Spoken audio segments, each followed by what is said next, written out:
Hello everyone, achieve your goals में आपका स्वागत है। आज हम डिस्कस करेंगे अलंकार पहचानने की ट्रिक।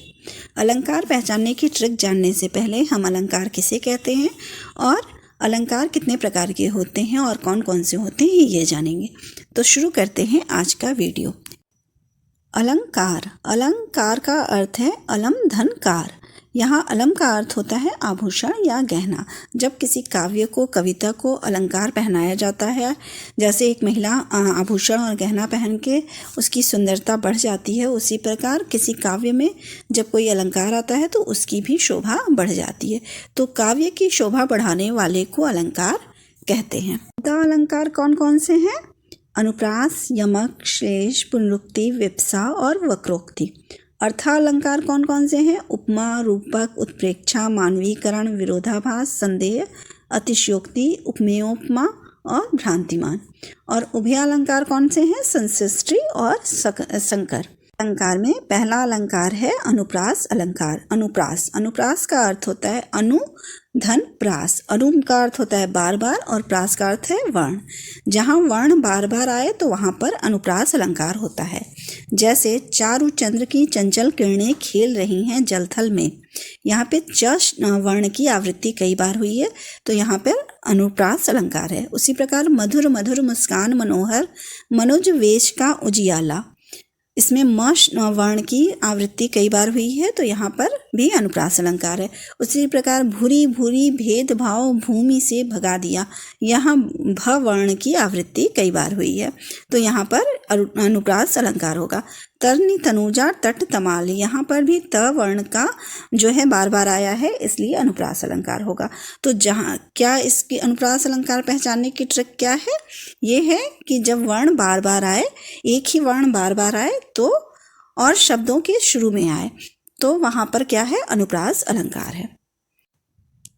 यमक अलंकार। यमक अलंकार क्या होता है? एक ही शब्द एक से अधिक बार आए और अर्थ अनेक हों तो वहाँ पर क्या होता है? यमक अलंकार होता है। जैसे कनक कनकते 100 गुनी मादकता अधिकाए, वा खाए बौराए नर या पावे बौराए। यहाँ पे कनक कनक शब्द जो है उसके दो अर्थ हैं। एक कनक का अर्थ है सोना और एक कनक का अर्थ है धतूरा।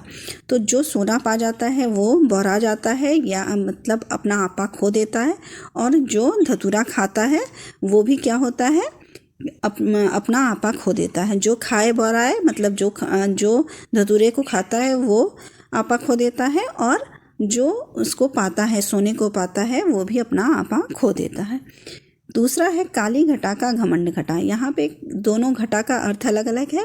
एक काली घटा मतलब काले बादल का, घमंड घटा मतलब काले बादल का घमंड घट गया है। तीसरा है यहाँ पर एग्जाम्पल, 3 बेर खाती थी वो 3 बेर खाती है।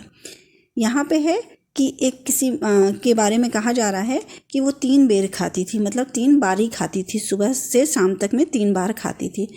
वो 3 बेर खाती है और अब जो है वो सिर्फ उसके पास क्या है? वो 3 बेर जो फल होता है वो खा रही है। तो 3 बेर खाती थी वो 3 बेर खाती। तो यहाँ पर क्या ट्रिक है यमक अलंकार की कि शब्द जो है 2 बार आए और उन शब्दों का अर्थ अलग अलग हो तो वहाँ पर यमक अलंकार होता है। तीसरा शब्द अलंकार है श्लेष अलंकार। एक शब्द के अनेक अर्थ होते हैं। जब किसी एक शब्द के अनेक अर्थ होते हैं तो वहाँ पर क्या होता है? श्लेष अलंकार होता है। शब्द एक है और उसका अर्थ जो है वो कई हैं। श्लेष का अर्थ होता है चिपका रहना। जैसे एक शब्द में कई अर्थ चिपके हों तो वहाँ पर श्लेष अलंकार होता है। जैसे यहाँ पर उदाहरण है, रहीमन पानी राखिए बिन पानी सब सून, पानी गए न उबरे मोती मानस चून। यहाँ पर पानी का, पहले पानी का अर्थ जो है मनुष्य है, जिसका मतलब है विनम्रता से। जो मनुष्य है वो उसको अपनी विनम्रता बनाए रखनी चाहिए, उसके बिना सब कुछ सूना है। और दूसरी लाइन में पानी का मतलब क्या है? पानी गए न उबरे मोती मानुष चून। मतलब जब यहाँ पर जो पानी का अर्थ है वो ये है कि जब उसकी आभा जो चमक है वो जब चली जाती है तो बिना चमक के मोती जो है उसका कोई मूल्य नहीं रहता है। तो श्लेष अलंकार वहाँ है जहाँ पर किसी एक शब्द के अनेक अर्थ होते हैं तो वहाँ पर श्लेष अलंकार होता है। रूपक अलंकार। रूपक अलंकार एक अर्थालंकार है। जब पंक्ति में केवल योजक चिन्ह आए और शब्द सा सी से न आए तो रूपक अलंकार होगा। क्या होगा? ट्रिक में आपको ये याद रखना है कि योजक चिन्ह हो और साथ में सा सी से न आए तब क्या होगा? रूपक अलंकार होगा। अगर आता है तो रूपक अलंकार नहीं होगा। एग्जाम्पल है, मैया मैं तो चंद्र खिलौना ले हो। यहाँ पे चंद्र खिलौना में योजक चिन्ह आ रहा है लेकिन सा सी से नहीं है, तो यहाँ पर क्या होगा? रूपक अलंकार होगा। दूसरा है, अंबर पनघट में डुबो रही तारा घट उषा नागरी। यहाँ पर क्या है? अंबर पनघट, ये इसमें योजक चिन्ह है लेकिन क्या है? इसके बाद सा सी से नहीं है, तो यहाँ पर भी रूपक अलंकार होगा। तीसरा है एग्जाम्पल, चरण कमल बंदो हरिराई। यहाँ पर जो है, यहाँ पर भी चरण कमल जो है योजक चिन्ह है लेकिन क्या है? सा सी से नहीं है, इसलिए यहाँ पर क्या होगा? रूपक अलंकार होगा। तो ट्रिक क्या है रूपक अलंकार की? कि जब योजक चिन्ह आए और उसके बाद सा सी से न आए तो रूपक अलंकार होगा। उपमा अलंकार। जब पंक्ति में योजक चिन्ह आए और शब्द सा सी से सरिस आए तो उपमा अलंकार होता है। जैसे मुख चंद्रमा सा सुंदर, यहाँ सा आया है और योजक चिन्ह आया है तो क्या है? उपमा अलंकार है। दूसरा है, कर कमल सा कोमल है। इसमें भी सा आया है और योजक चिन्ह आया है तो क्या है? उपमा अलंकार है। पीपर पात सरिस मन डोला। पीपर के पत्ते की तरह मन जो है डोल रहा है। सरिस शब्द जो है वो इसमें आया है, इसलिए क्या है? यहाँ पर भी उपमा अलंकार है। तो आपको क्या याद करना है? जहाँ सा सी से सरिस शब्द आए और साथ में योजक चिन्ह हो वहाँ पर क्या होता है? उपमा अलंकार होता है। उत्प्रेक्षा अलंकार। यदि पंक्ति में ज्यो मानो मनो एवं मनु जनु जान मनहु जनहु आता है वहाँ उत्प्रेक्षा अलंकार होता है।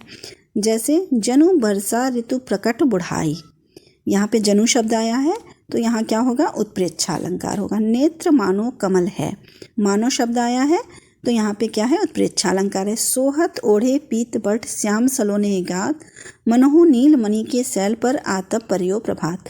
यहाँ पर मनहु शब्द आया है इसलिए क्या है? यहाँ पर उत्प्रेक्षा अलंकार है। सिर फट गया उसका वही मानो अरुण रंग का घड़ा। यहाँ पे भी मानो शब्द आया है तो क्या होगा? उत्प्रेक्षा अलंकार है। तो ट्रिक क्या है उत्प्रेक्षा अलंकार की? जहाँ पर ज्यो मानो मनो मनु जनु जान मनहु जनहु आए वहाँ पर तुरंत आप क्या करेंगे? उत्प्रेक्षा अलंकार लगा देंगे। नेक्स्ट है अतिशयोक्ति अलंकार। अतिशयोक्ति अलंकार कहाँ क्या है? जहाँ किसी गुण या स्थिति का बढ़ा चढ़ाकर वर्णन किया जाए वहाँ अतिशयोक्ति अलंकार होती है। जैसे आगे नदियाँ पड़ी अपार घोड़ा कैसे उतरे पार, राणा ने सोचा इस पार तब चेतक था उस पार। यहाँ क्या है? अतिशयोक्ति।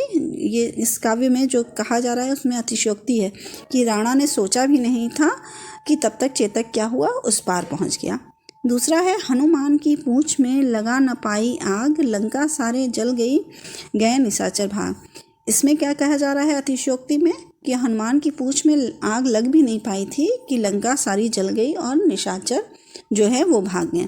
तो बात जो है यहाँ पर अतिशयोक्ति, लोग अक्सर आप लोगों को मिलते होंगे जो बढ़ा चढ़ा कर बोलते होंगे, तो क्या करते हैं? वो अतिशयोक्ति अलंकार में बातें करते हैं। तो जहाँ बढ़ा चढ़ा कर बात की जाए वहाँ पे क्या है? अतिशयोक्ति अलंकार है। नेक्स्ट है मानवीयकरण अलंकार। जब प्राकृतिक वस्तुओं में पेड़ पौधे बादल आदि में मानवीय भावनाओं के होने का वर्णन हो तब वहाँ मानवीयकरण अलंकार होता है। जैसे जब बादल की बात की जाए, पेड़ पौधे की बात की जाए और वो जो कार्य करे वो क्या है? मानव से रिलेटेड हो, जैसे मानव करता है उस प्रकार का हो, तो वहाँ पे क्या है? मानवीयकरण अलंकार है। जैसे फूल हंसे कलियाँ मुस्काईं। फूल हंसे जैसे मानव हंसते हैं और कलियाँ और मुस्कुराते हैं, वैसे ही यहाँ पे फूल के लिए कहा जा रहा है फूल हंसे कलियाँ मुस्काईं, इसलिए यहाँ क्या है? मानवीयकरण अलंकार है। उसी प्रकार सागर के हृदय पर नाच नाच करती हैं लहरें मधुर गान। लहर क्या कर रही है? मधुर गान कर रही है। जैसे मानव करते हैं मधुर गान वैसे ही लहरें कर रही हैं, तो यहाँ क्या होगा? मानवीयकरण होगा। मेघ आए बड़े बन ठन के संवर के।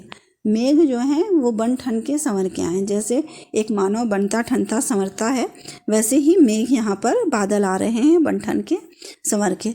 तो इसलिए यहाँ पे भी मानवीकरण अलंकार होगा। बूढ़े पीपल ने आगे बढ़कर जुहार की। तो बूढ़े पीपल ने जो है आगे बढ़कर जुहार की मतलब प्रार्थना की। यहाँ पीपल जो है वो पेड़ की बात हो रही है और ये पेड़ जो है मानवीकरण की तरह, मानव की तरह जो है वो प्रार्थना कर रहा है, इसलिए यहाँ क्या है, मानवीकरण अलंकार है। तो मानवीकरण अलंकार की क्या ट्रिक है कि जहाँ पर जो प्राकृतिक चीज़ें हैं वो मानव की तरह व्यवहार करें तो वहाँ पर मानवीकरण अलंकार होता है। इस प्रकार आपने क्या ट्रिक सीखी? अनुप्रास अलंकार में वर्णों की आवृत्ति बार बार होती है, वहाँ पर अनुप्रास अलंकार है। यमक अलंकार, जहाँ शब्द एक ही शब्द जो है एक से अधिक बार आए और उसके अर्थ अनेक हों तो वहाँ पर यमक अलंकार है। श्लेष अलंकार, एक शब्द के अनेक अर्थ हों तो क्या है, श्लेष अलंकार है।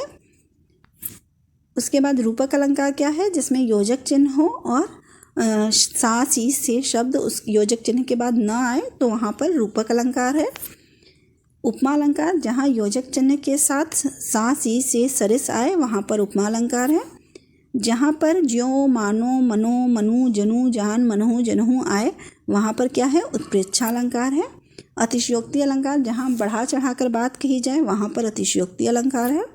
और जहाँ पर प्राकृतिक चीज़ें जो हैं मानव की तरह व्यवहार करने लगे तो वहाँ पे मानवीयकरण अलंकार है। अगर आपको मेरी ये वीडियो पसंद आई हो तो प्लीज़ लाइक और सब्सक्राइब करें। Thank you.